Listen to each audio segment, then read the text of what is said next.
Բարև ձեզ հարգելի հեռուստադիտողներ, հետևորդներ, 168 TV եթերում օրախնդրի հերթական թողարկումն է, հյուրընկալել եմ Հայ ազգային կոնգրեսի փոխնախագահ Լևոն Զուրաբյանին։ Ողջույն ձեզ, պարոն Զուրաբյան, շնորհակալ եմ հրավերն ընդունելու համար։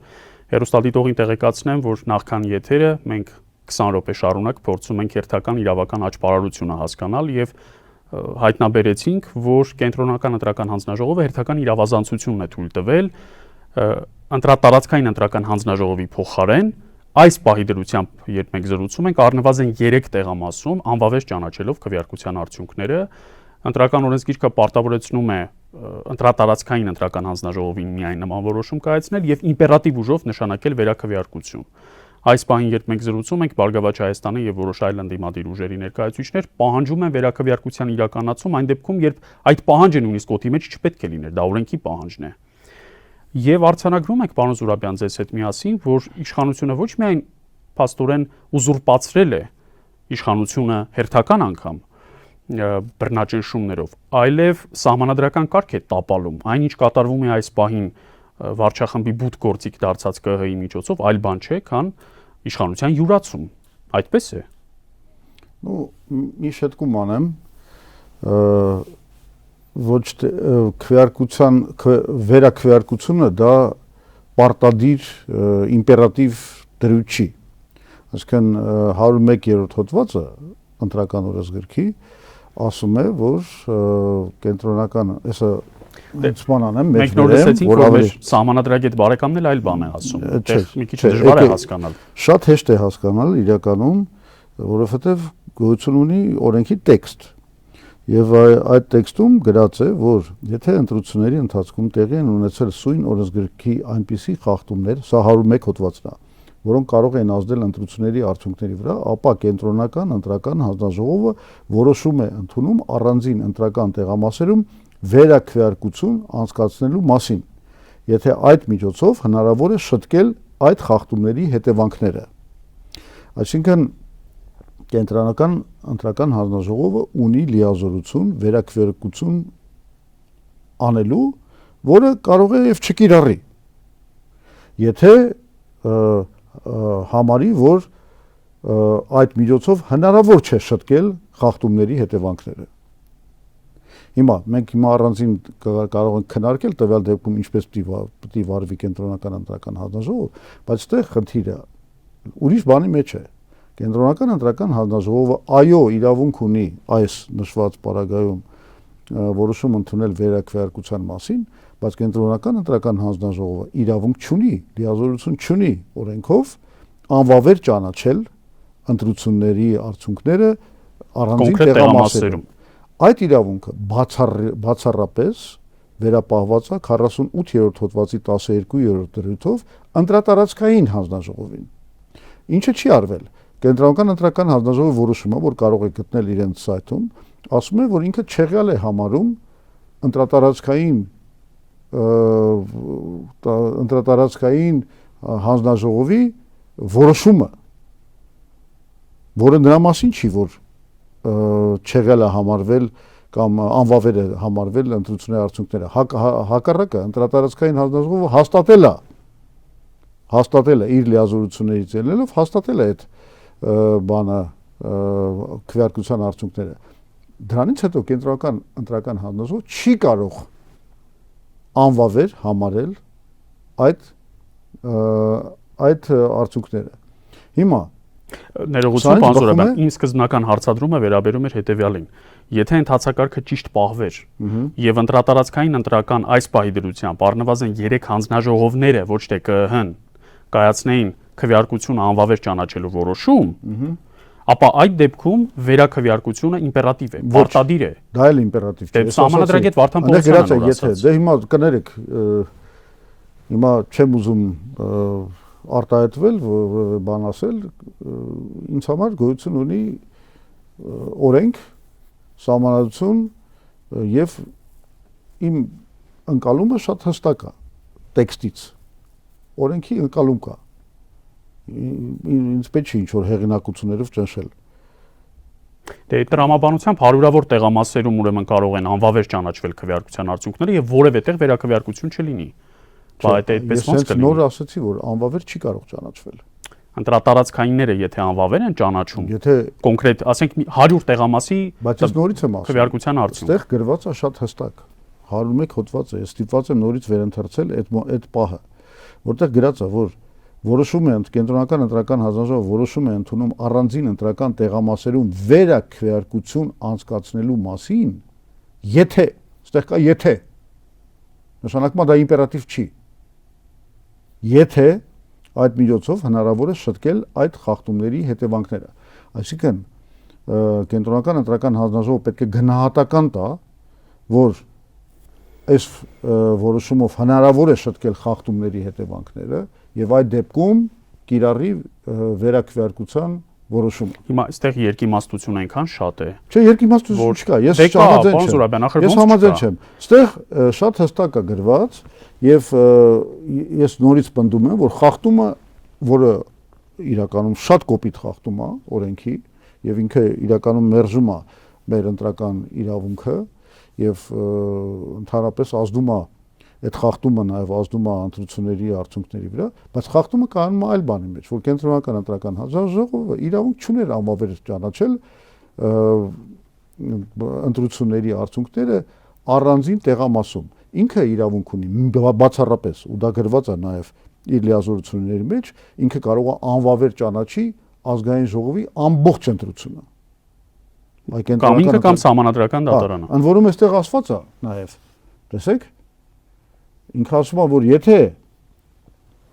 այդ միջոցով նոր խոսում ենք, հա, եթե այդ միջոցով հնարավոր չէ շտկել, այսինքն վերաքվեարկության միջոցով հնարավոր չէ շտկել այդ խախտումները, ապա ազգային ժողովի ընտրություններն անվավեր են ճանաչվում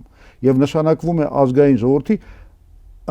ազգային ժողովի ընտրությունների վերաքվեարկություն։ Այսինքն կենտրոնական ընտրական հանձնաժողովը կարող է անվավեր ճանաչի ըստ ընտրական օրենսգրքի։ Միայն ամբողջ հանրապետության տարածքում տեղի ունեցած։ Այո, ընդ որում հենց այս դեպքում, եթե վերաքվեարկությամբ հնարավոր չի ճշտել, ինքը գալիս է այն վերաքվեարկությամբ հնարավոր չի շտկել խախտումները։ Հիմա այս ընդհանրակարգային խախտման իմաստը, պարոն Զուրաբյան, շատ ակնհայտ է 4-րդ ընդդիմադիր ուժի։ Հիմա իսկապես բուն բան, որտեվ դուրս թողնել։ Խոսեցինք օրենքի ինչ որ նյուանսներից, բայց ամենակարևոր բանը փաստորեն կարող է դուրս մնա մեզ լսողների ուշադրությունից։ Այստեղ գնում է պայքար նրա շուրջ իրական հարցի գինը հետևյալն է։ Արդյոք Նիկոլ Փաշինյանը այս խորհրդարանում ունենալու է 65 մանդատ, թե ունենալու է 60 մանդատ։ Սրա մասին է պայքարը։ Նախ ես ասեմ, որ ընդհանրապես մեր գնահատականը, չգիտեմ, եթե հետևել եք, մենք հայտարարություն ենք արել։ Եվ քվեարկության օրը եւ քվեարկությունից մենք համարում ենք ընտրությունները ամբողջությամբ կեղծված եւ Նիկոլ Փաշինյանի իշխանությունը այսուհետեւ ոչ լեգիտիմ։ Մենք ընդունել ենք, որ 18 թվականի ընտրությունները, ինչքան էլ որ հակասական վերաբերմունք ունենայինք Փաշինյանի նկատմամբ, այնուամենայնիվ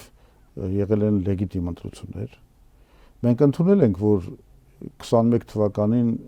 բոլոր վերապահումներով, վարչական ռեսուրսի կիրառումով եւ բազմաթիվ այլ խախտումներով, այնուամենայնիվ մեծ պատկերը այնպիսին է եղել, որ մենք կարծում ենք, որ ժողովուրդը այնուամենայնիվ ընտրել է Նիկոլ Փաշինյանին 21 թվականին։ Մենք չենք ընդունում, որ 26 թվականին ժողովուրդը ընտրել է Նիկոլ Փաշինյանին։ Չկա նման բան։ Նա կեղծարար է, նա արդեն ուզուրպատոր է, նա իշխանություն յուրացնող է։ Այսուհետև մենք 8 տարի անցկացրեցինք իշխանության լեգիտիմության պայմաններում, նորից եմ կրկնում, ընդունելով կամ չընդունելով, սիրելով կամ ատելով, մեր դեպքում մենք չենք ընդունում այս իշխանությունը, հատկապես 20 թվականի այդ բախտախնդրությունից հետո, 19-20 թվականների բախտախնդրությունից հետո, երբ որ ինքը դիվանագիտական լուծումները մի կողմ շպրտեց եւ տարավ մեզ պատերազմի, որտեղ մենք ջախջախվեցինք, դրանից հետո ես իր քաղաքական լեգիտիմությունը չեմ ընդունել։ Խզել ենք բոլոր կապերը եւ այլն եւ այլն։ Բայց իրավական առումով, այնուամենայնիվ 21 թվականի ընտրությունները ինչ որ լեգիտիմություն իրան տվեցին։ այս անգամ այդ լեգիտիմությունը այլևս գոյություն չունի։ Այսինքն իրական պատասխանը այս ճգնաժամին պետք է լինի ընդհանրապես ազգային ժողովի անգամ ոչ թե ազգային ժողովի ընտրությունների վերաքվեարկությունը պետք է լինի, այլ անվավեր ճանաչում ընտրությունների եւ նոր ընտրությունների անցկացում։ Սա միակ ելքն է, որը կարող է մեր ազգին բերի լեգիտիմության, վերականգնվի լեգիտիմությունը։ Մյուս կողմից այս արդյոք մենք կարողանանք դա պարտադրել Նիկոլ Փաշինյանի ռեժիմին, դա մի քիչ կախված է իր գլխավոր օպոնենտներից, այսինքն նկատի ունեմ Սամվել Կարապետյանի ուժից, բանի Հայաստան դաշինքի գործողություններից եւ Գագիկ Ծառուկյանի Բարգավաճ Հայաստան կուսակցությունից, որովհետեւ այդ երեք ուժերը հիմա լավա թե վատա հավաքել են այն փաթեթը, որը ըստ էության գերազանցում է ձայների փաթեթը գերազանցում է Նիկոլ Փաշինյանի հավաքած ձայները։ Մենք դրա մեջ 100% վստահ ենք։ Բայց հիմա իրանցից է կախված, իրանք կարողանան դա պարտադրել թե չէ։ Միևնույն ժամանակ մենք պետք է հասկանանք մի բան, որ քանի որ Արևմուտքը ելնելով իր աշխարհաքաղաքական շահերից աչքա փակել էս ընտրությունների այս խախտումների վրա եւ ըստ էության եւ արդեն ղեկավարների այտենց շնորհավորանքների շնորհանդես է, մենք շատ լավ հասկանում ենք դա ինչու է արվում, մենք հասկանում ենք, որ կարող է այստեղ այս պահին պետք է լուծել այդ 5 մանդատի հարցը։ Քանի որ ընդունել են, քանի որ չգիտեմ, ինչքանով իրատեսական կլինի անվավեր ընտրություններին հասնելը, դա պետք է լինի նպատակ, անպայման։ Բայց եթե չենք հասնում, գոնե պետք է ինչքան հնարավոր է կանխել Հայաստանի բռնապետացումը եւ բացարձակ անձնիշխանության հաստատումը։ Իսկ դրա համար շատ կարևոր է, որ մանդատների թիվը Նիկոլ Փաշինյանի առնվազն իջացվի մինչև 60 մանդատը։ 3/5 չունենա խորհրդարան։ 3/5 չունենա, որովհետև դա անմիջապես բավականին լուրջ զսպիչ մեխանիզմներ է դնում իր իշխանության վրա։ Ինքն դրա համար է կռիվ տալիս, շատ ակնհայտ է։ Դրա համար է կռիվ տալիս։ Հիմա իրական կռիվը հիմա գնում է այս 5 մանդատի համար։ Այսինքն Փաշինյանին քիչ է 60 մանդատը, կեղծված 60 մանդատը քիչ է, ինքը ուզում է կեղծված 65 մանդատ։ Ես չեմ ասում, որ այլևս մենք չպետք է պայքարենք կամ կռվենք անվավեր ճանաչելու, ընդհանրապես այս ընտրությունը անվավեր ճանաչելու եւ նոր ընտրություններ անցկացնելու համար։ Ուղղակի ես մի բան նշում եմ, որ իսկապես երբ որ ընտրությունների գիշերը Նիկոլ Փաշինյանը բոլոր օրենքների խախտումով հայտարարեց, որ ինքը տարել է պատմական հաղթանակ ժամը 2-ին, այն պահին, երբ որ ընդամենը 10%-ներ հաշվարկված ընտրատեղամասերի կենտրոնական ընտրական հանձնաժողովի կողմից, այդ պահը պետք է Սամվել Կարապետյանի ուժը եւ Հայաստան դաշինքը եւ Գագիկ Ծառուկյանը օգտագործեին եւ ժողովրդին դուրս անեին փողոց, որտեվ գողին պետք է բռնել հանցագործության պահին։ Եվ դա շատ կարևոր էր քաղաքական, էմոցիոնալ առումով, բայց այդ պահը ոնց որ չընկալվեց եւ չորսվեց։ Հիմա իհարկե ես հասկանում եմ, որ կարող են լինել եւ արդարացումներ եւ պատճառաբանություններ, որովհետեւ այնուամենայնիվ բոլոր 3 թիմերի վրա գնացել է շատ մեծ ճնշում իրավապահ մարմինների կողմից, իսկ ես կասեի արդեն իրենց կարելի է կոչել իրավախախտ մարմիններ, այսինքն մասսայական ձերբակալություններ, որոնց նպատակը նաև ընդդիմության կազմակերպական ուժը թուլացնելու մեջ էր, վախի մթնոլորտ ստեղծելու եւ ընդհանրապես ընդդիմության գործողությունները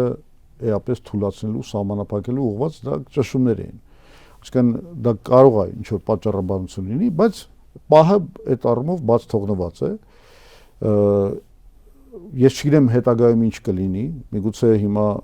այս իրավական պայքարը եւ այս 5 մանդատի 5-ը լրացուցիչ կեղծված մանդատը Նիկոլ Փաշինյանից խլելու եւ այս պայքարը եւ ընդհանրապես սահմանական դատարան դիմելը ինչ որ փաստերի բացահայտումները միգուցե նորից կարողանան ակտիվացնել մեր հանրությանը, կտեսնենք, դա դեռ փակարդ չէ, բայց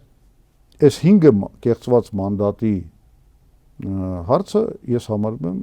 շատ էական հարց, որտեվ իրականում լուծվելու է այս հարցը։ Նիկոլ Փաշինյանը լկտիանալու է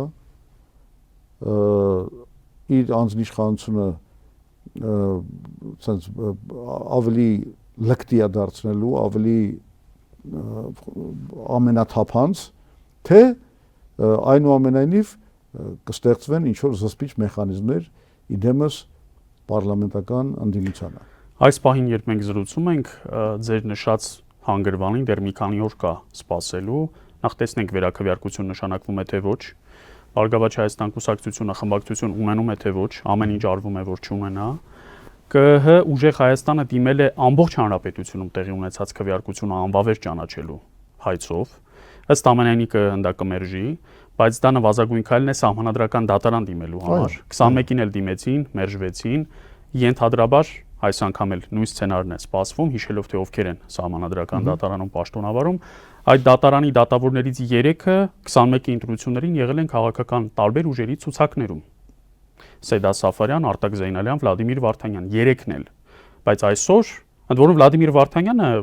2 ամիս առաջ ԿՊ-ի քվոտայով հանձնաժողովի նախագահ էր պետաիրավականի։ Հիմա այնտեղ բարձր դատարան են ներկայացնում, այնպես որ առանձնապես հույսեր խելամիտ մարդիկ չունեն ՍԴ-ից, բայց դա նվազագույն քայլ է, այո, եւ հավանաբար ընթացակարգի իմաստով անհրաժեշտ է, պետք է դիմել։ Բայց բոլոր գործիքները պետք է օգտագործել, միանշանակ։ Փողոց, ճնշում ժողովրդական,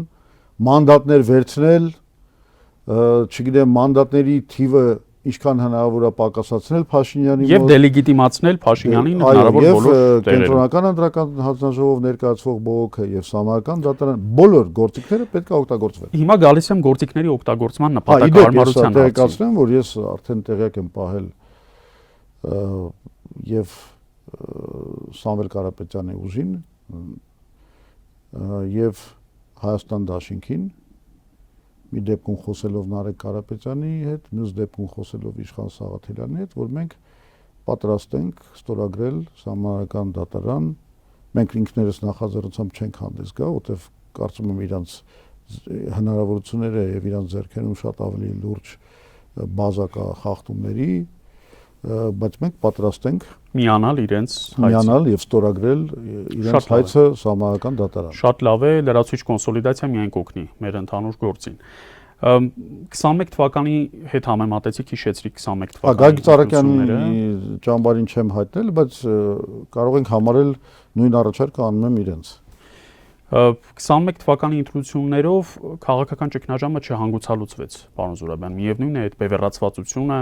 իշխանությունների ոչ լեգիտիմության կասկածը շարունակեց օդում մնալ, իսկ երբ նայում ենք իրենց հնգամյա ծրագիրը ոչ միայն չկատարված, այլև ամբողջությամբ գլխիվայր կատարված, հասկանում ենք, որ իրենք նույնիսկ 21 թվականի ընտրություններով մեծ հաշվով լեգիտիմ չէին, եթե ընթացակարգը պահպանվել է, բայց իրենք իրենց ծրագիրը չեն իրականացրել։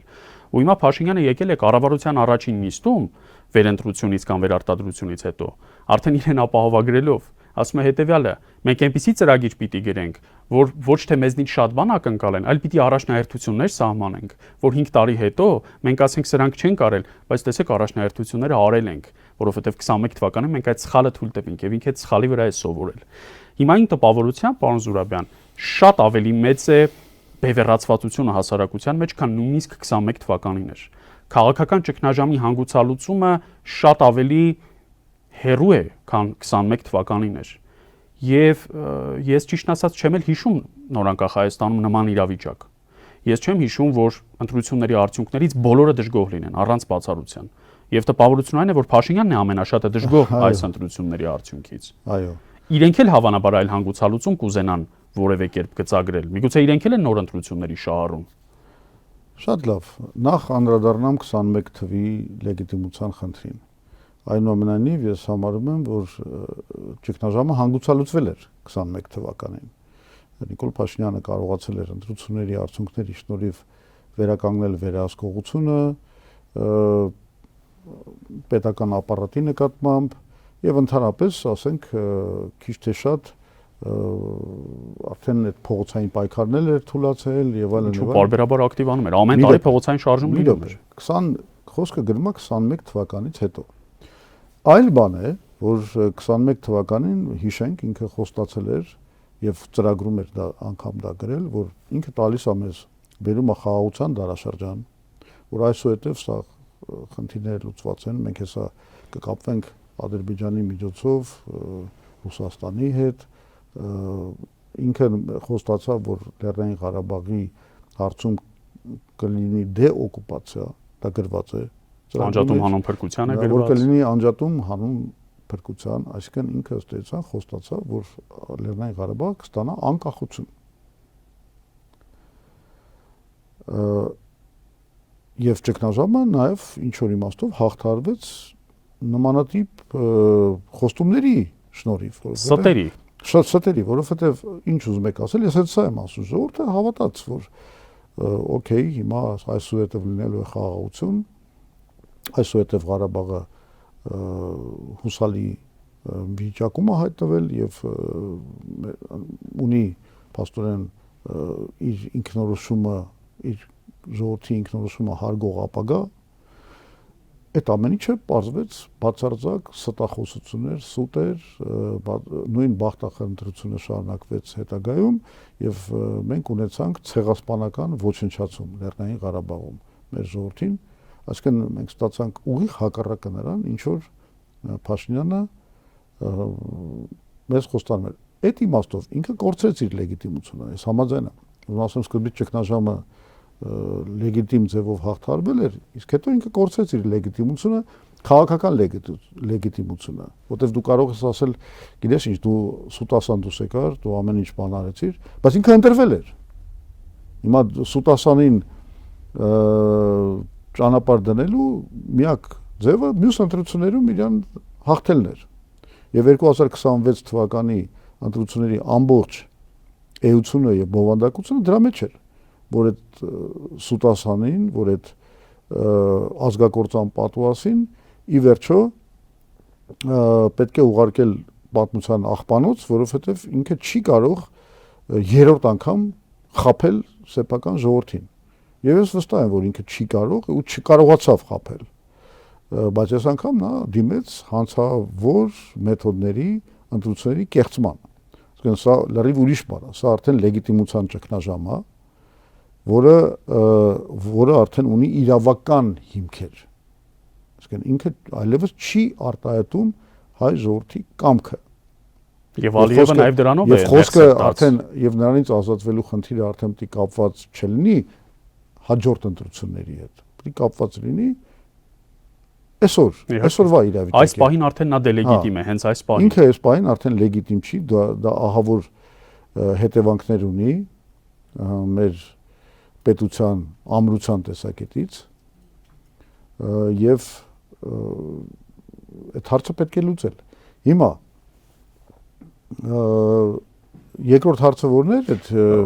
կառավարության ծրագիրը գրելուն այնպես, որ դրանում փաստորեն չափելի որևէ տվյալ չարտացոլվի, առաջնահերթություններ են գրել։ Դե ես ընդհանրապես կառաջարկեի, ես արդեն առիթ ունեցել եմ, եթե հիշում եք, հանրային դեպատների ժամանակ նրան հենց իր դեմքին անվանեցի սերիական ստախոս։ Եվ ձեր ձայնը կտրեցին դրանից հետո։ Կտրեցին, բայց ինքը անհամեմատ ավելի գռեհիկ բառապաշար էր օգտագործում, իր ձայնը երբեք չկտրվեց եւ ընդհանրապես այդ ֆորմատը խիստ անարդյունավետ ֆորմատ է։ Ես այո, շատ անհավասար դեպատներ են, բայց կարծում եմ անգամ այդ անհավասարության պայմաններում մեր մարտահրավերը նետած հասավ իր արդյունքի։ Մենք կարողացանք նրան ամբողջ ժողովրդի առաջ ցույց տալ նրա իրական դեմքը, նրա սատախոսությունները, նրա կատարված հանցագործությունները, նրա պատասխանատվությունը հայ ժողովրդի եւ պատմության առաջ։ Այդ բոլոր խոսքերը այնտեղ հնչել են եւ ինքը պատասխան չուներ։ Բայց Խոսքը այդ ստախոսության մասին է։ Քանի որ ինքը արդեն սերիական ապացուցված ստախոս է, խոսել ընդհանրապես իր որևէ ծրագրի մասին։ Կլինի դա ինչ որ առաջնայնությունների ծրագիր, կլինի նշաձողի իջացրած ծրագիր, թե ոչ, ես իմաստ չեմ տեսնում։ Իր ծրագրերի մասին այլևս խոսել անիմաստ է։ Հատկապես հաշվի առնելով կեղծված ընտրությունները 26 թվականի։ Ինքը արդեն եթե առաջ մենք կարող էինք ասել, դե տեսեք, նա խոստացել է սա եւ ընտրվել է այդ օրակարգով, ինքը հիմա պետք է այդ օրակարգը իրականացնի։ Հիմա արդեն կարևոր չի ինքը ինչա խոստացել, որովհետեւ երկու անգամ ինքը իր խոստացածը ձախողել է, լրիվ հակառակն է արել, իսկ հիմա նաեւ լեգիտիմ չի։ Իսկեն դու պահանջել կարող ես ծրագրային դրույթների կատարում կարող ես պահանջել լեգիտիմ ղեկավարից, որը այդ խոստումներով ընտրվել է։ Իրանից կարաս պահանջես, ասես ախպեր, դու այդ բանը ընտրել են քեզ կամ ժողովուրդն է ընտրել, ասենք ես չեմ ընտրել, բայց ժողովուրդը ընտրել է, հիմա քո ասածը բան արա։ Իշխանազավթից չես կարող ակնկալել։ Իշխանազավթից դու ծրագիր պահանջել ես, դա ուղղակի ծիծաղելի է։ Ինչ պահանջես ուզուրպատորից։ Իրանից պետք է պահանջես միայն մի բան, որ ինքը իշխանությունը հետ տա ժողովրդին։ Ինքը միշտ ասում էր, չէ, դեմագոգիան իր բան, դեմագոգիա չէր, լավ խոսքեր էին, ուղղակի քանի որ դեմագոգի շուրթերից էին ասվում, դե իրանք արժեք չունեին, որ բանա միակ աղբյուրը իշխանության ժողովուրդն է,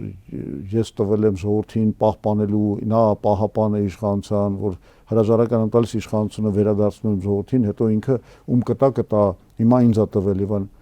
Եղբայր պրծավ, այս ամենը չպրծավ։ Ժողովուրդը քեզ այլևս ձայն չի տվել։ Դու իրավունք չունես այլևս այդ գլխավոր աղբյուրը իշխանության ժողովուրդը քեզ մերժել է։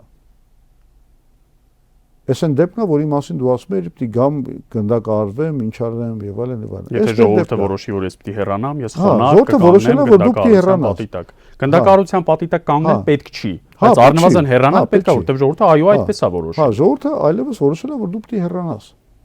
Որոշել է։ Ընդդիմության մարտավարության մասին խոսենք, այս պահին արկա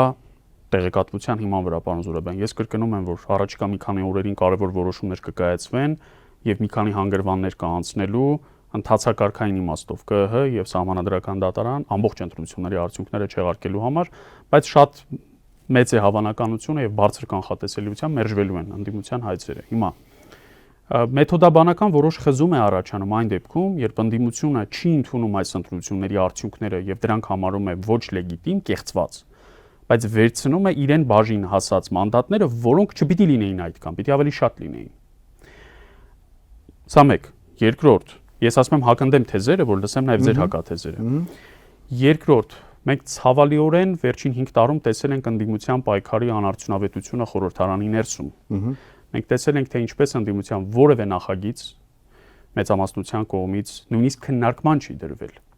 Ես ուզում եմ հիշեցնել ընդհանրապես քաղաքացիական առաջին օրենսդրական նախաձեռնությունը հայակվեն 58000 ստորագրությամբ, որ նույնիսկ օրակարգ չներարվեց, հանձնաժողովում մերժվեց եւ օրակարգ չներարվեց, բայց Եվրաքվեն հապշտապ բերեցին, ընդունեցին։ Եվ այդպես շարունակ, տասնյակ, եթե ոչ հարյուրավոր հայտարարությունների, բանաձևերի, նախագծերի, վերջո օրինագծերի մասին է խոսքը։ Երրորդ, ես հիշում եմ ցավալիորեն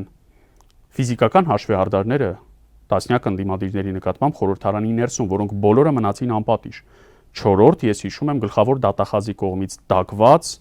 անձնմխելիությունից զրկելու միջնորդությունները եւ դրանց միաձայն բավարարումը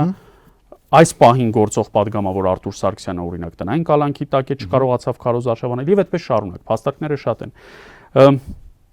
Ես մի քիչ դժվար եմ պատկերացնում ինչն է փոխվելու ԿՊ-ի տրամաբանության մեջ ընդդիմության նկատմամբ գործողություններում բացի մեկ հանգամանքից, եթե իրենք չեն ունենում սահմանադրական մեծամասնություն։ Եթե Բարգավաճը անցնում է, այդտեղ որոշակիորեն իրենք կդոզավորեն հավանաբար իրենց ագրեսիան։ Բայց եթե չի անցնում, իսկ իրենք ամեն ինչ անում են, որ չանցնի։ Մեկը չի ունենում սահմանադրական մեծամասնություն։ 3/5 ունենում է, 2/3 չի ունենում։ 3/5 ունենում է, մի քիչ հեշտացնում է իրենց գործը, բայց չի ունենում այն ինչ որ միջև մա ունեցել է։ Այսինքն սահմանադրական Ինչն է փոխվում, պարոն Զուրաբյան, ինչն է փոխվում ընդդիմության կամ նոր ընդդիմության եւ իշխանության գործողություններում խորհրդարանի ներսում։ Ինչն է փոխվում, եթե մանդատ են վերցնում։ Գիտեք ինչ, ես հիմա չեմ ուզում տեխնիկական լծակների քննարկման Չէ, բովանդակության մասին է խոսքը։ Որտեվ տարբեր լծակներ են, տարբեր մի դեպքում եթե դու գտնվում ես 3/5-րդի եւ 2/3-ի միջև, մի դեպքում երբ որ 2/3-ից ավել ես, ինչ որ ինչպես հիմա եւ մյուս դեպքում երբ որ 3/5-ից էլ ես ցած։ Ինչպես պիտի լինի հիմա։ Սա 3 տարբեր ռեժիմ է։ 3 տարբեր ռեժիմ է։ Այն ռեժիմը երբ որ նա ունի 2/3-ը, դա բերում է ըստ էության անձնիշխանության Նիկոլ Փաշինյանի անվերապահ, անսահմանափակ անձնիշխանության հաստատմանը, ինչ որ մենք տեսանք։ Դա էր իրան թույլ տալիս ասել, ես կառավարությունը ես եմ, վճիռներ կայացնի, բոլոր պետական անկախ մարմինները ձևավորի սեփական քմաճույքով եւ սեփական կողմնակիցներով լցոնի այդ մարմինները այդ հանգամանքը սահմանական դատարանի որ բերեցիք հենց դրա հետևանքն է որ իրանց քաղաքական ուժերի կողմնակիցները բանա ջրի ճամփա են գտել դեպի սահմանական դատարան հիմա եթե ինքը չունենա այդ լծակները էապես բանա փոխվում ու ասում եմ 3 տարբեր ռեժիմ կա մենք հիմա ապրում էինք 2/3-ի ռեժիմում, այսինքն սահմանական մեծամասնություն, որը թույլ էր տալիս Նիկոլ Փաշինյանին ամեն ինչ անել։ Ըստ էության ինքը դարել էր բան, տենց էլ ասում էր, չէ, ես եմ կառավարությունը, բայց կարող ասել ես եմ պետությունը, որտեվ ինքը նոր ամենաթարմ օրինակը հայտարարեց, որ պետք է այդ բոլոր ով որ ընտրակաշառք են բաժանել, դրանք պետք է 5 տարով նստեն։ Չէ՞։ Վարչապետը երեգը ասուլիսի ժամանակ այդ բանը ասել է։ Գիշերվա 2-ի ասուլիսում էլ է ասել, անվանապես Ծառուկյանը, Կարապետյանը, Կոչյանը պիտի նստեն։ Որոշումը կայացրել է արդեն։ Այդ ճիշտ է։ Հիմա անգամ ժամկետն է որոշել։ Ինչեւ հաջորդ ընտրություններ, այո։ Ասել է 5 տարի պիտի նստեն։ Բայց կկարողանա դա իրականացնել թե ոչ, դա երկրորդ հարցն է։ Ուրիշ հարց է։ Հիմա ինքը իրան զգում է մի վիճակի մեջ, միջև մա գոնե զգացել է, որ ինքը կարող է անգամ վճիռներ կայացնի։ Ասենք, գիտեք ինչ, որևէ նախկին իշխանություն Տեր-Պետրոսյանից սկսած, որ տենց բան ասեր, ամբողջ ժողովրդավարական աշխարհը ուղղակի չգիտեմ մի քննադատության մի հատ այնպեսի մի հատ ալիք կբերեր ղեկավարների գլխին, որի տակից հնարավոր չէր լինի դուրս գալ, որովհետև ակնհայտ է, որ Հայաստանի ղեկավարը, գործադիր իշխանության ղեկավարը ասում է ախպեր ջան, ես քեզ ուրեմն դու այս հանցագործության համար կնստես 5 տարի, դու այս հանցագործությունը արել ես եւ կնստես։ Այսինքն ինքը իրան ինքը յուրացրել է բոլոր կարևոր իշխանությունները։ Ինքը հիմա եւ դատական իշխանությունն է եւ կենտրոնական ընտրական հանձնաժողովը, չէ, կենտրոնական ընտրական հանձնաժողովից շուտ առաջ ընկնելով ինքը հայտարարեց իր հաղթանակի մասին։ Եվ գլխավոր դատախազությունը շատ կարևոր է։ Եվ գլխավոր դատախազն ամեն ինչ է։ Հիմա սա յուրացում է, սա իշխանության յուրացում է, բայց այդ յուրացումը հնարավոր է դարձել միայն դրա շնորհիվ, որ սահմանական մեծամասնություն է ունեցել ու որևէ տեղից զսպող հանգամանք չի եղել։ Ինքը ինչ ուզեցել արել է եւ ոչ ոք չի կարողացել իրան թարազուի բերի կամ զսպի կամ ինչ որ որևէ ձևով այս իրավիճակը շտկի։ Որովհետև չկան այդ մեխանիզմները։ Հիմա այդ մեխանիզմները շատ ավելի ուժեղ կլինեն, եթե անգամ այս արդյունքները հիմա բան անեն, վավերացվեն եւ մի քանի անգամ ավելի ուժեղ կլինեն, եթե Բարգավաճը մտնի խորհրդարան։ Ու գիտեք ինչ, հիմա ես գալիս եմ այդ մանդատների հարցին։ Այո, ընտրությունները կեղծված են, բայց ընտրությունները կեղծված են նաև 2012 թվականին, երբ որ մենք վերցրեցինք մանդատները, Հայ ազգային կոնգրեսը այն ժամանակ, մենք վստահ էինք, որ մենք առնվազն մի 20-25 մանդատ պիտի ստանայինք, եթե ընտրությունները չկեղծվեին, բայց ընտրությունները կեղծվեցին, խայտառակ ձևով կեղծվեցին, եւ մենք հայտնվեցինք նույն ձևի մի վիճակում, երբ որ անգամ մեր շարքերում կամ մեր կառույցում որոշ կուսակցություններ հարց բարձրացրեցին, որ այդ եթե կեղծված է։ Ոմանք նաև դուրս եկան, հիշում եմ կոնգրեսի շարքերից։ Բայց 2009-ի ավականու մանդատներից հրաժարվեցիք, պարոն Զուրաբյան, դա լավ հիշում եմ։ Այսինքն այդ պրակտիկան եղել է անկախ Հայաստանում։ Այդ եղել է, այնտեղ մի քիչ գիտեք ինչ, քաղաքային ավականու բաներ, ավականու ընտրություններ են, Երևանի ավականու ընտրություններ են։ Մենք չէինք ուզում, որ մեր պայքարը վերածվեր բանի լոկալ մակարդակի։ Սա ուրիշ բան է։ Ազգային մակարդակով շատ կարևոր է, որ դու ունենաս այդ ամբիոնը քո ձեռքում։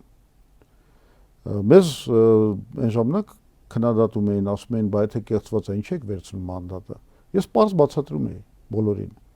Նայեք, մենք վերցնում ենք մեր 7 մանդատը, մենք պիտի վերցնենք 20 մանդատ, 25 մանդատ։ Մենք վերցնում ենք ընդամենը 7 մանդատը։ Մեր 7 հալալ մանդատը, մենք ինչքան կարողացանք վերցնում ենք։ Այ իշխանության մանդատներն են հարամ։ Մերը հալալ մանդատներ են։ Հիմա այս 60-ն էլ են հարամ։ ԿՊ-իս 60-ն էլ է հարամ, այսինքն նվազագույնը 60-ն էլ է հարամ։ Բայց եթե դու հարամությունը 65-ից իջացնում ես 60-ի, գոնե մի քիչ հարամության աստիճանը նվազում է։ Հարամության աստիճանը նվազեցնում ես։ Եվ ես ընդհանրապես խնդրեմ չեմ տեսնում, դու շատ հանգիստ կարող ես հայտարարել, ինչպես մենք արեցինք այն ժամանակ, որ ազգային ժողովի ընտրությունները լեգիտիմ չեն կարող համարվել։ Սա բանը ժողովրդի կամ արտահայտությունը չի, բայց միևնույն ժամանակ եւ մենք պայքարելու ենք այդ թվում փողոցում եւ շարունակեցինք պայքարել եւ մենք զուգորդեցինք փողոցի պայքարը, հիշում եք, էլի ցույցերը շարունակվում էին։ Մինչև 2015 թիվը ներառյալ մենք շատ լուրջ պայքար էինք տանում փողոցներում, միտինգներ, չգիտեմ, երթեր եւ այլն, մենք շարունակում ենք ճնշումը իշխանությունների վրա։ Ավելին, մենք անգամ հասանք նրան, որ հրաշալի քարյակ կազմեցինք, եթե հիշում եք, այսինքն մենք մտնելով պարլամենտ, մենք հենց դեռ կարողացանք իշխանության դեմ հանել որոշ ուժերին համախմբել այդ մեր պայքարում։ Հիմա նմանատիպ ֆորմատի կարիք կա։ 3 ուժերի միջև հենց նմանատիպ ֆորմատի կարիք կա։ Հենց այդ եմ ասում։ Այսինքն կարելի է գնալ պահպանել եւ փողոցային ճնշումը եւ չընդունել այս իշխանությունների լեգիտիմությունը եւ պայքարել արտահերտ ընտրությունների համար որպես միակ միջոցը լեգիտիմությունը, պետական իշխանության լեգիտիմությունը վերականգնելու, միևնույն ժամանակ լինելով պարլամենտում։ Ուրիշ բան։ Եթե օրինակ ընդդիմությունը վերցնի այդ բաները, այդ մանդատները եւ սկսի ուղղակի վայելել դրանք, այսինքն չօգտագործել որպես քաղաքական պայքարի գործիք, այդ դեպքում բնականաբար մենք առաջինը կլինենք, որ կդատապարտենք այդ ընդդիմությանը։ Եթե մենք տեսնենք իրենք մանդատները վերցնում են եւ թուլացնում են ճնշումը իշխանության վրա, մենք առաջինը իրանց կքննադատենք ու կասենք, եղբայր, այս կռիվը նրա համար չէր, որ դուք գնաք այնտեղ նստեք կոմֆորտային իրավիճակում, ստեղծելով կոմֆորտ իշխանության համար, ստեղծելով կոմֆորտ ձեր համար։ Եվ հələ մի հատ էլ վայելեք, չգիտեմ, արտասահմանյան բաները, գործողումները եւ պարգևավճար։ Եվ հա, ձեր բանա դեպուտատական ստատուսը։ Այ եթե տենց վարվեն, մեր ձեռքից պրծում չի լինելու։ Մի քիչ մեր շուրջ ձևավորված արտաքին միջավայրից էլ խոսենք, ինչպես քիչ առաջ նշեցիք, շնորհավորանքների շքերթ եղավ, ամենակարևորը Էրդողանի շնորհավորանքն էր, որը թուրք ժողովրդի անունից։ Ես ուղղակի չեմ ուզում, որ մենք այս թեման չավարտենք, ես ավարտեի ու անցնենք շատ կարճ, որովհետև շատ կարճ բաներ ունենք խոսելու։ Իրականում մենք տեսնում ենք հնարավորություն դիմադրության լայն ֆրոնտ ստեղծելու, հասարակական դիմադրության լայն ֆրոնտ ստեղծելու եւ եթե ուժեղ Հայաստանը, Հայաստան դաշինքը եւ ԲՀԿ-ն եթե այդ միասնական ֆրոնտը ստեղծեն եւ իրենց գործողությունները, ես կարծում եմ նաեւ ճիշտ կլինի ընդգրկել բոլոր այն քաղաքական ուժերին այդ ֆրոնտի մեջ, որոնք թեև պարլամենտ չեն մտել, բայց գտնվում են այդ բանի դիմադրության դիրքերի վրա, ընդգրկել, սարքել համաժողովրդական ֆրոնտ եւ պայքարել այս չարիքի դեմ եւ լեգիտիմության վերականգնման համար։ Այսինքն եթե այդ գործողությունները արվեն, մենք այդ գործի մեջ ենք։ Եվ մենք կոչ ենք անում, որ այդ միասնությունը լինի, որ այդ կոնսուլտացիաները լինեն, որ միասնական ճակատի ստեղծում լինի։ Սա շատ կարևոր արձանագրում է իդեպ, թույլ տվեք հավելել, որ փոշիացած ձայների քանակը 13% է կազմում, եւ դրանց բացարձակ մեծամասնությունը եւս ընդդիմադիր ձայներ են։ Կոնգրես ընտրողները ընդդիմադիր են, Թաթոյան ընտրողները ընդդիմադիր են, Մարության ընտրողները ընդդիմադիր են, Դոկ ընտրողներն են ընդդիմադիր։ Դրանք տարբեր բնույթի ընդդիմադիր ձայներ են իհարկե, բայց դրանք բոլոր ընդդիմադիր ձայներ են։ 2-3 արբանյակ ուժերին չհաշված։ Գործիչները կարող է այդքան ընդդիմադիր չեն, բայց իրենց ձայները Այո, եւ դա շատ կարևոր է յուրաքանչյուրի հետևում, գոնե իմ թվարկած 2-3 ուժի հետևում մի քանի տասնյակ հազար ձայն կա։ Եվ իրենք այո պիտի տիրություն անեն դրան, ու այո արտախորհրդարանական ուժերի ձևաչափով էլ պիտի միանան դիտխոսային դարձող ընդդիմությանը, եւ դա շատ կարևոր առաջարկ է։ Ես հույս ունեմ, որ ընդդիմությունը շատ կարճ ժամկետում այդ առաջարկին հետամուտ կլինի։ Ինչ վերաբերում է արտաքին քաղաքական կոնտուրներին, դրանով եզրափակենք մեր զրույցը, պարոն Զուրաբյան։ Նախ Պուտինը այս պահին, երբ մենք զրուցում ենք, դեռևս չի շնորհավորել, Փաշինյանն է Պուտինին շնորհավորել Ռուսաստանի օրվա հունիսի 12-ի կապակցությամբ, հակառակողությամբ գնաց շնորհավորանքը։ Բայց ԱՊՀ դիտորդների գնահատականն էր զարմանալի։ Շատ ավելի լավ խոսեցին այս ընտրությունների մասին, քան օրինակ ԵԱՀԿ ԺՀՄԻԿ դիտորդները, որոնք ուզում եք այդ գաղտնիքը բացատրեմ ձեզ։ Ես հանդիպել եմ այդ դիտորդների հետ։ Ինչու են այդպես ներկայացրել։ Նորից աշխարհակահական խնդիր է։ Զարմանալի է, հիմա բացատրեմ։ Ուրեմն ես այդ հանդիպման ժամանակ ասացի, որ ահա որ մեծ միջամտություն կա արտաքին ուժերի կողմից մեր ընտրությունների մեջ, որը աննախադեպ է։ Նման բան չի եղել երբեք, որ ուղղակի իրենց դրույքները անեն։ Ասենք Ֆրանսիայի նախագահը, չգիտեմ, Եվրամիությունը, Թրամպը անձամբ, եւ ես ցիտեցի այդ ֆրազը։ Ինչ է ասել Թրամպը։ Ամենաազնիվ գործիչը, անկեղծ ավելի ճիշտ գործիչը։ Ես հպարտ եմ, որ նրան աջակցել եմ։ Ընտրություններից հետո այդպիսի թվիթ արեց։ Այդ չի կարևոր։ Ավելի կարևորը իր սկզբնական թվիթը, որ ես անվերապահ աջակցում եմ Նիկոլ Փաշինյանին, որովհետև կառուցելով TRIP-ը նա կբացի մեր հրաշալի նավթային ընկերությունների ճանապարհը դեպի Կենտրոնական Ասիա։ Հիմա եկեք վերլուծենք Կենտրոնական Ասիայի երկրները որոնք են։ Մեկը շնորհավորել է Փաշինյանին։ Կազախստանը, որը առաջինից մեկ էր, որ շնորհավորեց։ Հենց հաջորդ օրը։ Եվ ես այդ հանդիպանն էլ զգացի, որ իրականում այստեղ աշխարհակահական շահերի բախում էլ կա։ Այսինքն,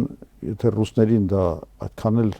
լավ չի, կամ Չինաստանին այդքան էլ լավ չի, այս TRIP-ի ստեղծումը եւ այդ մուտքը ամերիկյան նավթային ընկերությունների դեպի Կենտրոնական Ասիայի պետությունները, բայց Կենտրոնական Ասիայի պետությունների համար դա իրենք դիտարկում են որպես դրական բան։ Թուրքմենստան, Ուզբեկստան, Ղազախստան, հատկապես այս երեքը։ Այո։ Եվ շատ բնական էր, որ ԱՊՀ այդ դիտորդական առաքելության մեջ չէր կարող լինել միայն միակողմանի մի տեսակետ, որը Ռուսաստանի տեսակետն է։ Շատ բնական է, որ այնտեղ հաղթեց եւ ասեմ դելեգացիայի ղեկավարն էլ Ղազախստանի ներկայացուցիչն էր։ Այնպես որ սա այսինքն ընտրությունների մասին չի եղել գնահատականը բարձրացնել։ Իրենք ընտրությունը չեն գնահատել։ Իհարկե, բոլոր գնահատականները, այդ թվում ՀԱԿ-ի եւ բանի եւ Եվրոպայի խորհրդի եւ ԱՊՀ-ի եւ ռուսներինը, որոնք հիմա տեսնում ենք բացասական են շատ արտահայտվում եւ վերջնական ոչ շնորհավորան կա, ոչ ճանաչում կա, հա, եւ այլն, բոլորի գնահատականները բխում են բացառապես աշխարհակահաղական շահերից։ Ոչ մեկ չի մտածում իսկապես օբյեկտիվ գնահատական տալ ժողովրդավարական գործընթացին կամ դրա բացակայությանը։ Հա, որը ակնհայտ է։ Ակնհայտ։ Օրը ցերեկով կեղծեցին լավ գիշերով։ Գիշերով էլ։ Մեղրիում մինչև 23-ից 45 զորքը քվեարկում էր։ Այո։ Կեղծեցին հայ ժողովրդի կամքը օրը ցերեկով ու գիշերով։ կեղծել են։ Ասենք դա չնկատելը կամ ասենք երբ որ ժողովրդավարական երկրների ղեկավարները շատ լավ հասկանալու որ ժողովրդավարություն նշանակում է որ ինքը ժողովուրդն է ընտրում իր ղեկավարին։ Արդեն ասում են ով դիլնի Հայաստանի ղեկավարը։ Նորից եմ ասում ելնելով նավթային շահերից։ Սա ժողովրդավարություն չի։ Սա ժողովրդավարության գնահատման հետ ոչ մի առնչություն չունի։ Սա աշխարհաքաղաքական կատաղի պայքար է Հայաստանում ազդեցության համար։ Եվ դա ստեղծում է շատ լարված վիճակ Հայաստանի շուրջ եւ պետք է ասենք, որ գլխավոր հեղինակը նրան, որ Հայաստանը ներքաշվում է այս արտաքին աշխարհաքաղաքական թոհուբոհի մեջ, դա Նիկոլ Փաշինյանն է, որը մեզ տարավ կպցրեց բլոկերից մեկին։ Հիմա ինքը առաջարկել է իրան որպես գործիք։ Հաշվի առնելով, որ Ադրբեջանի, Թուրքիայի, Իսրայելի, Ամերիկայի եւ Եվրոպական միության շահերը աշխարհական առումով համընկնում են հիմա այս թրիփի ստեղծման հարցում, անտեսելով բացարձակապես Իրանի շահերը, որը շատ վտանգավոր է, որովհետեւ Ամերիկայի ու Իրանի միջև կոնֆլիկտ է գնում։ Եվ Ամերիկան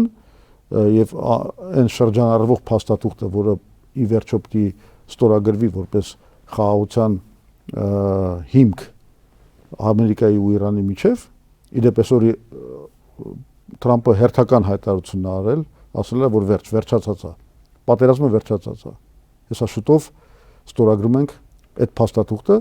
Մի քանի անգամ արդեն հայտարարել եւ հետո։ Չէ, այս անգամ սենց էլ չէր հայտարարել։ Բայց Իրանը էլի հերքում է։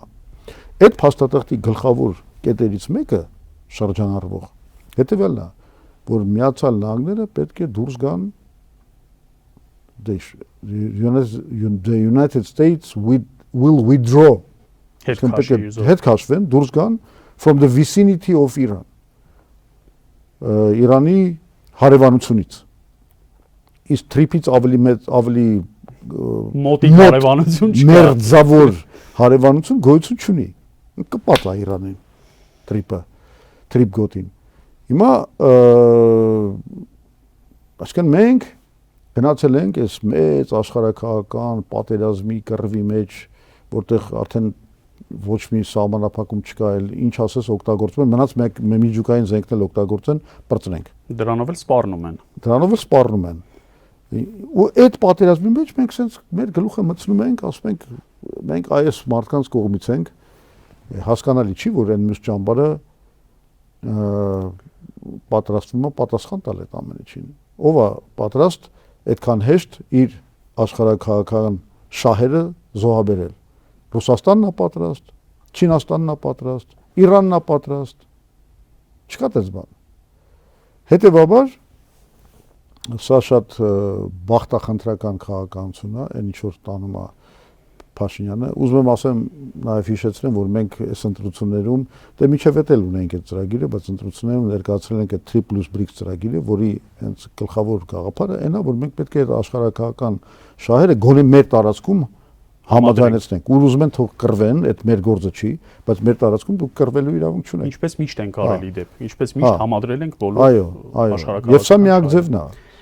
մի կարևոր ակտորի մասին էլ խոսենք եւ ավարտենք մեր զրույցը ես զգացողություն ունեմ որ Փաշինյանը ներքին անհանգստություն ունի Ալիևի պահանջը չբավարարելու իմաստով Էրդողանը շնորհավորել է որովհետեւ Թուրքիայի պես հզոր տարածաշրջանային պետությանը կարծում եմ առանձնապես շատ մեծ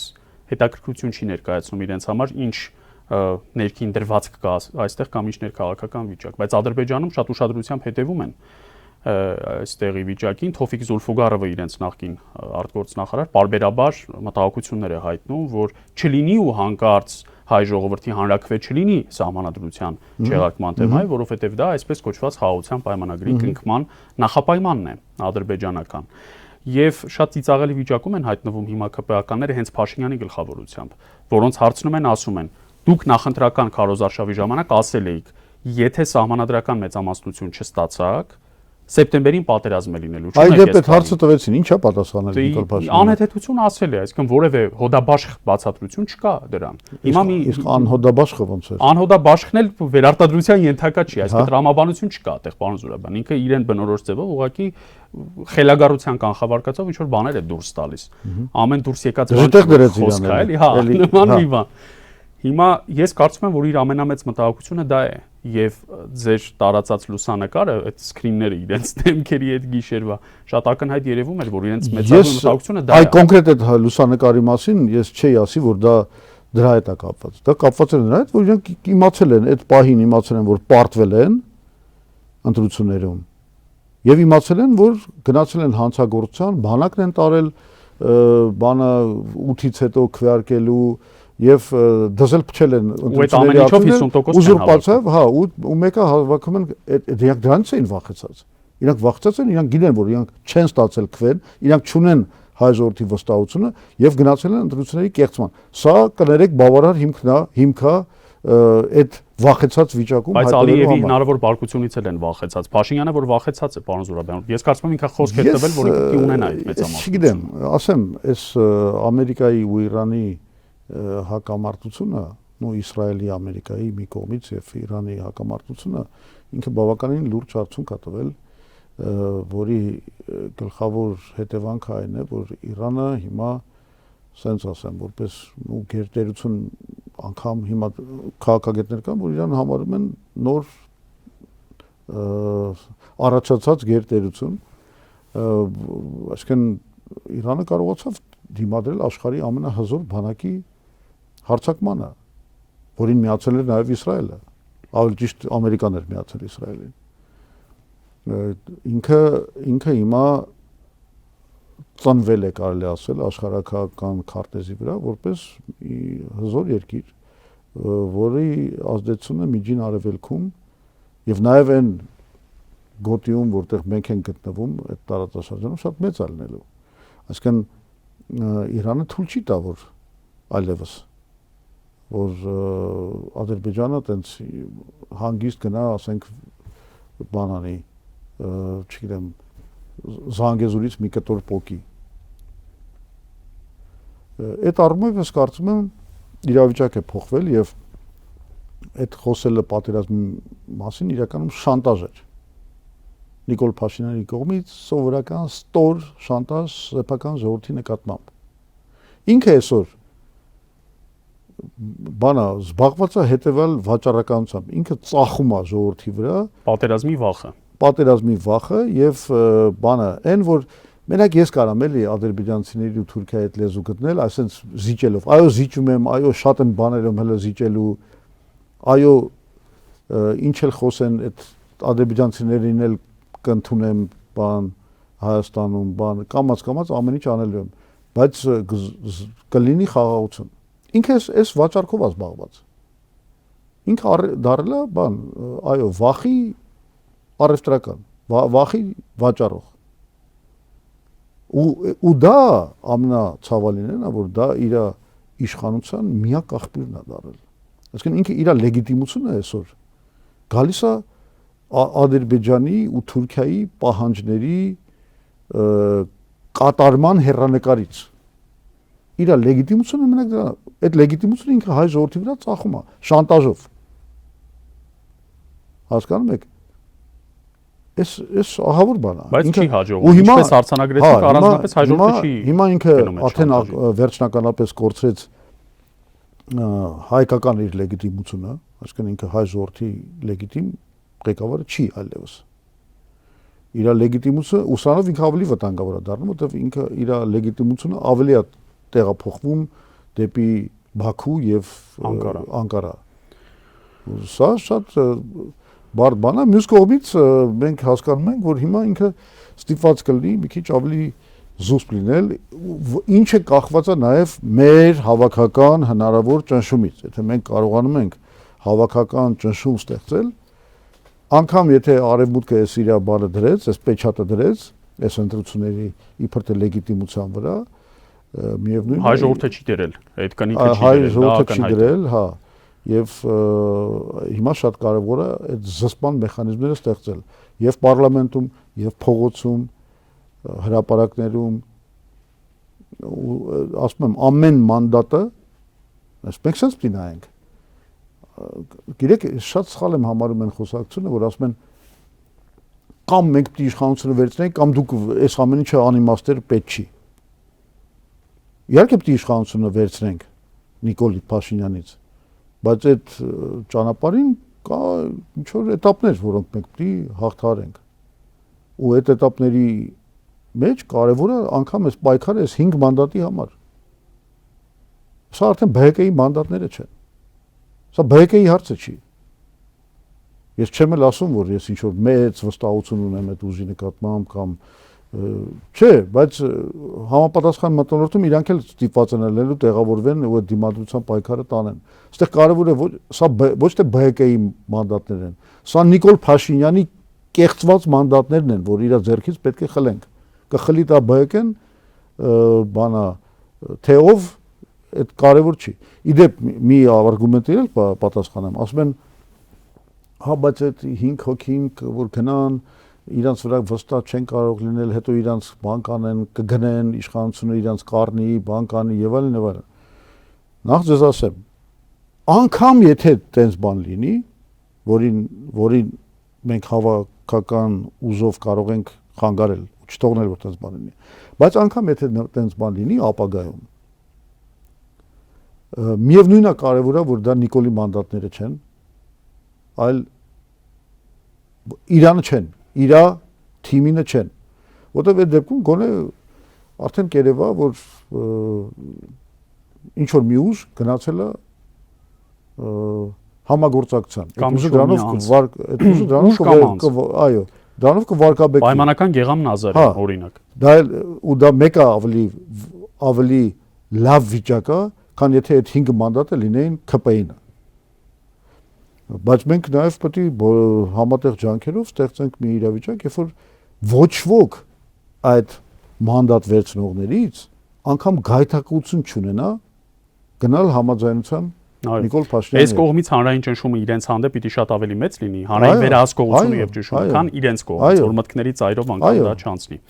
Ես շատ շնորհակալ եմ այս կարևոր զրույցի համար, հետևենք զարգացումներին, ամեն րոպե իրավիճակ է փոխվում, հետևենք արձագանքենք ըստ անհրաժեշտության։ Զրուցում էի Հայ ազգային կոնգրեսի փոխնախագահ Լևոն Զուրաբյանի հետ, սա օրախնդրի հերթական թողարկումն էր 168 TV-ի եթերում, կհանդիպենք հաջորդ շաբաթավերջին։ Ցտեսություն։